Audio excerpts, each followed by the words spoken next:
네, 여러분 안녕하십니까. 사도행전 4장 낭독해 드리겠습니다. 한편 사도들이 백성에게 말하는 동안 제사장들과 성전 관리인과 사두개파 사람들이 그 옆에 서 있었습니다. 그들은 사도들이 백성을 가르치며 예수와 안에 있는 안에 죽은 자들로부터 부활이 있다고 선포하는 것에 격분하여 베드로와 요한을 붙잡아 다음날 아침까지 감옥에 가두었습니다. 이미 저녁이 되었기 때문입니다. 그럼에도 불구하고 많은 사람들이 그 말씀을 듣고 믿었는데 남자의 수가 약 5천 명이었습니다. 여러분 남자의 수만 5천 명이면 남자만 그때 셌거든요. 여자들까지 하면 아마 애들까지 하면 10,000명이 넘었다라는 얘기예요, 이게. 예. 그런데 다음날 다음과 같은 일이 있었습니다. 그들의 지도자들과 장로들과 서기관들이 예루살렘에 모였고 대제사장 안나스와 가야바와 요한과 알렉산더 그리고 대제사장 가문에 속한 사람들도 다수가 있었습니다. 그들은 사도들 가운데 세우고 물었습니다. 당신들은 무슨 권세나 명분으로 이 일을 한 것이요? 그때 베드로가 성령으로 충만하여 그들에게 말했습니다. 여러분 대적할 때 그냥 싸우면 안 돼요. 성령으로 충만해서 말을 해야지 이게 그나마 해결이 됩니다. 예, 베드로는 성령으로 충만하여 그들에게 말했습니다. 백성의 지도자들과 장로들이여, 만약 우리가 오늘 몸이 불편한 사람에게 행한 선한 일로 이 사람이 어떻게 해서 구원받았는지에 대해 재판을 받는 것이라면 여러분 모두와 모든 이스라엘 백성은 알아야 합니다. 그것은 나사렛 예수와 메시아의 이름으로 곧 당신들이 십자가에 못 박았지만 하나님께서 죽은 자들 가운데서 일으키신 바로 그분으로 인해 이 사람이 여러분 앞에 온전하게 서 있다는 사실입니다. 이분은 바로 건축자들, 곧 여러분에게 버림받고 모퉁이 돌이 되신 분입니다. 이것은요, 건축자 모퉁이 되신 분, 이거는 시편 118, 22절에 있습니다. 이미 그 예언대로, 시편의 예언대로 이렇게 된 거라는 것을 베드로가 지금 얘기하고 있는 거예요. 이 사람들한테. 12절. 그러므로 다른 어떤 것에도 구원이 없습니다.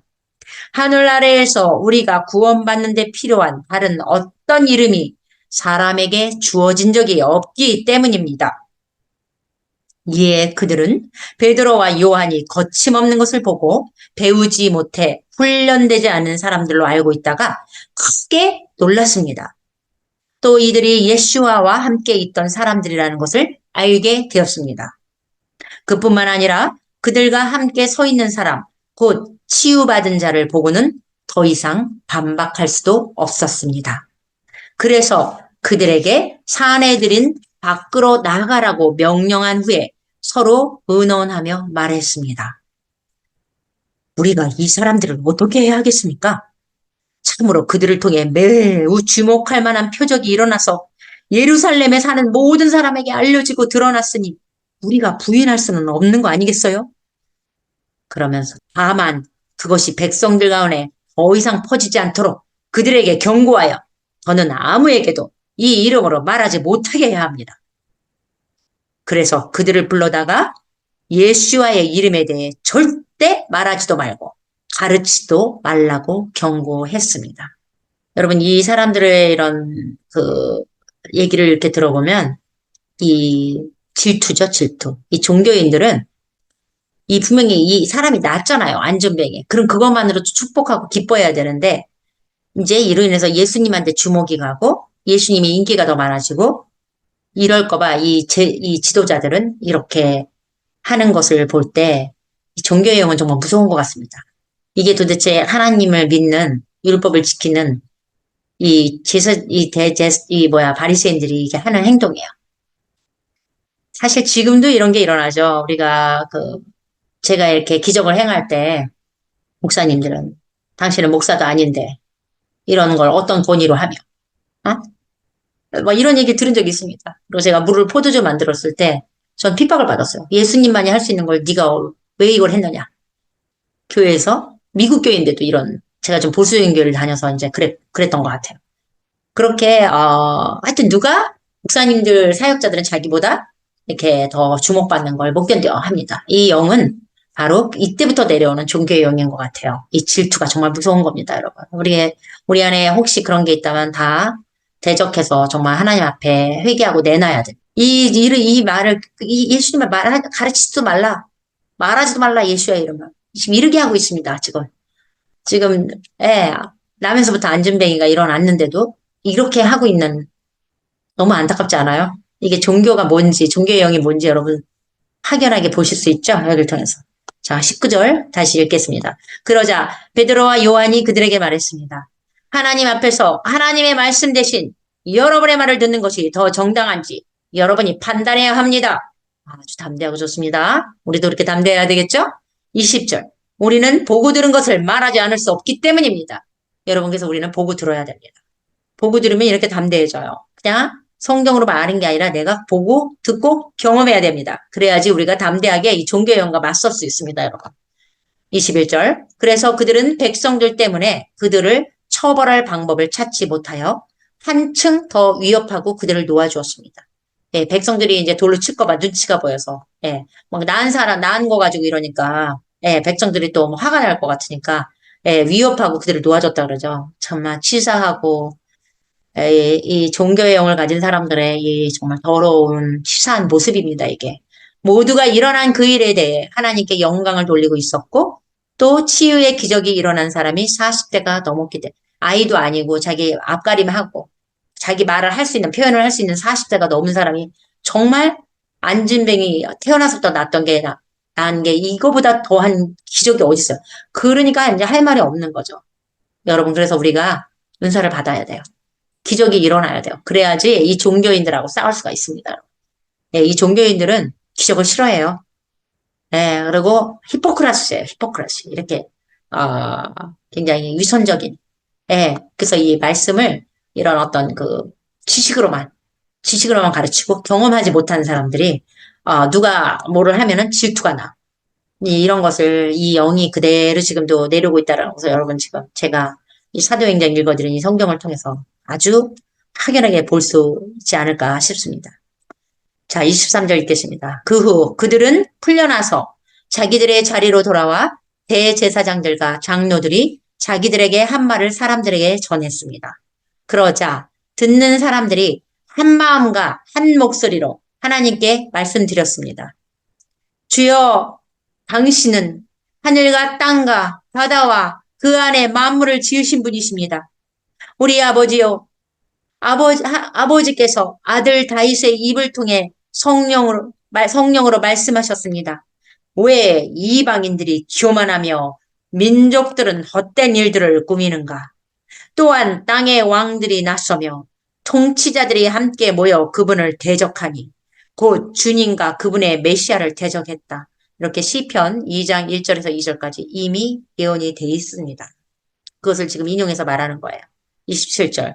그러므로 헤롯과 본디오 빌라도가 이방인들과 이스라엘 백성과 함께 이 성에서 아버지의 거룩한 자녀 예수와 곧 아버지께서 기름 부으신 자를 참으로 대적하여 아버지의 손과 뜻으로 섭리하신 모든 것이 일어나게 했습니다. 이게 다 예정됐다라는 거예요, 여러분. 그러므로 주여 이제 그들의 위협을 보시고 즉시 아버지의 종들에게 아버지의 메시지를 담대하게 말할 수 있게 해 주십시오. 이렇게 핍박 가운데 우리는 담대하게 그래도 하나님의 말씀을 전하게 해달라고 기도해야 돼요. 이 베드로처럼.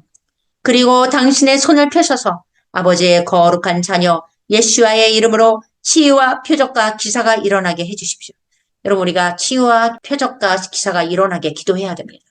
이거 기도하는 것을 되게 두려워하잖아요. 우리가 은사 쫓는 것 같은 그런 어떤 누가 뭐라고 할까 봐. 근데 베드로는 아예 대놓고 예수와의 이름으로 치유와 표적과 기사가 일어나게 해달라고 했습니다. 치유만 일어나 표적은 뭐죠? 물이 포도주 되고 이런 게 표적입니다.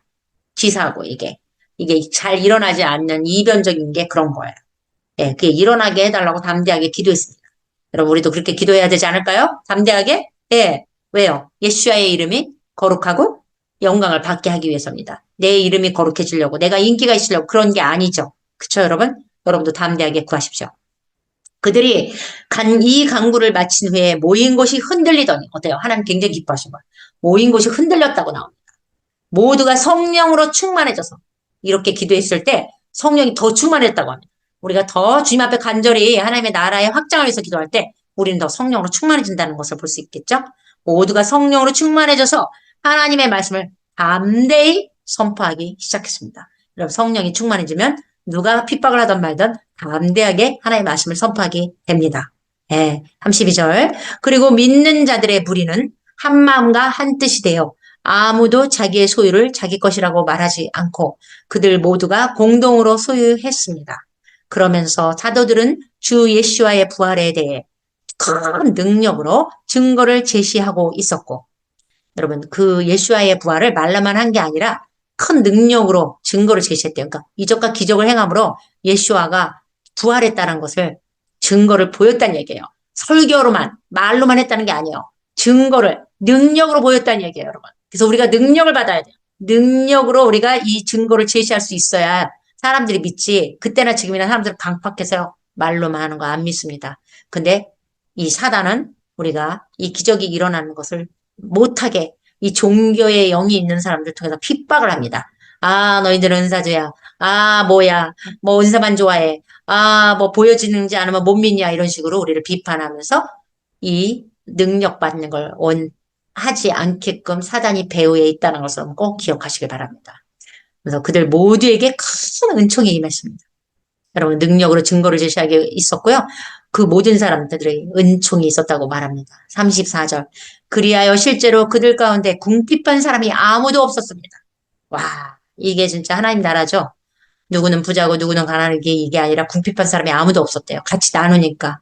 정말 아이디어란 킹덤의 모습입니다. 땅이나 집을 소유한 사람들이 그것을 팔고 그 값을 가져와 사도들의 발치에 두었고 그것이 각 사람에게 필요한 만큼 분배되었기 때문입니다. 여러분 이게 공산주의 시작인데 트위스트가 됐죠. 공산주의도 서로 나누는 게 아니라 위에 때가리들만 가져가죠. 아, 어쨌든 우리는 이 킹덤에서는 이렇게 우리 것이 없고 서로 그래서 우리가 킹덤이 올수록 이렇게 나눔을 잘하게 됩니다, 여러분. 36절. 그때 키프로스 태생의 레위인으로 사도들에게 바나바, 곧 격려의 아들이라고 불리는 요셉도 자기 소유의 밭을 팔고 그 판 돈을 가져다가 사도들의 발 앞에 놓았습니다. 예, 주님은 기억을 하시네요. 이렇게 누가 이렇게 그 돈 판 것을 사도들의 발 앞에 놓았다는 거. 그래서 여러분들도 하나님께 드리는 걸 하나님 기억하신다는 것을 우리가 알 수 있네요. 자, 여기까지 4절 읽어 드렸습니다. 자, 그러면은 5장에서 만나겠습니다. 감사합니다.